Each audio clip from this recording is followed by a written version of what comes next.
नमस्ते एन्जोय शम्भु साथीहरू सबैजनालाई।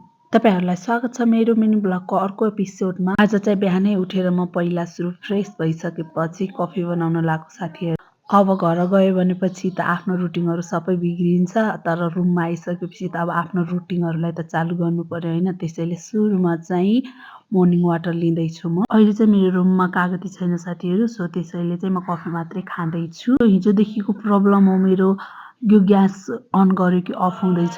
यसको चक्करमा यहाँ सब्जी राख्ने भाँडा नि खस्यो साथीहरू मेरो चाहिँ। मलाई यो पानी तताउनलाई पनि यति गाह्रो भयो कि हेर्न सक्नुहुन्छ। बालेको आफै बुझ्छ अनि बल्ल बल्ल पानी तताएर सके, त्यसपछि कफी बनाउन थालेँ मैले। त्यो नि विथआउट सुगर साथीहरू। म चाहिँ सुगर त्यति युज गर्दैन। अब कफी मात्रै पियो भनेपछि त फिक्का त हुन्छ नै, तर पनि मलाई राम्रो लाग्छ ब्ल्याक कफी चाहिँ। एकछिन चाहिँ कफी बनाइसकेपछि कफी पिउन थालेँ म चाहिँ बसेर। एक्लै भएपछि के कस्तो सबै कुरा आफै गर्न मन लाउँछ, तर घर गएपछि है मलाई त यति जाँगचोर हुन्छ हेर्नु न। मेरो त पेट नि ढुस्स लागिसक्यो कि यता भएपछि त मलाई खानै खान मन लाग्दैन राम्रोसँग, तर घर गएर त म यति खान्छु कि कुरै छोड्दिनु।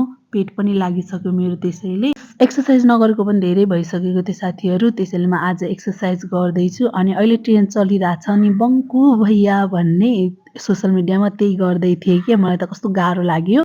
अनि त्यसपछि म चाहिँ एक्सर्साइज गर्न थालेँ सक्स लगाएर। अनि पहिला चाहिँ म जिम जान्थेँ नि त, 4 मन्थ जति चाहिँ म जिम गएको हो। अहिले चाहिँ जिममा मेरो पैसा नि सकिसक्यो, फी नि सकिसक्यो। त्यसैले चाहिँ अब फी तिर्न बाँकी नै छ। अब भर्खरै घरदेखि आएको सबै सिस्टम मिलाउनु पर्छ।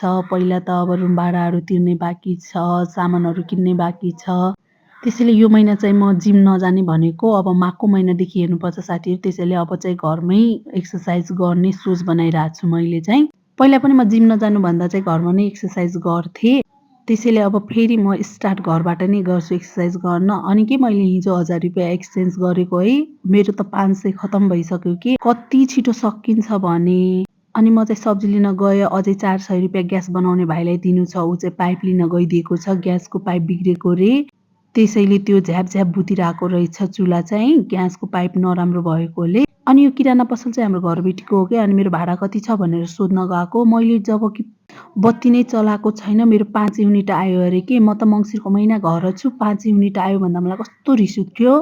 मेरो मुड नै अफ भयो। अनि यतिकैमा भाइ आएर ग्यास पनि बनाइदियो पाइप ल्याएर। त्यसपछि चाहिँ चुलो धकाधक बल्न साथीहरू। बाई बाई, आजको लागि।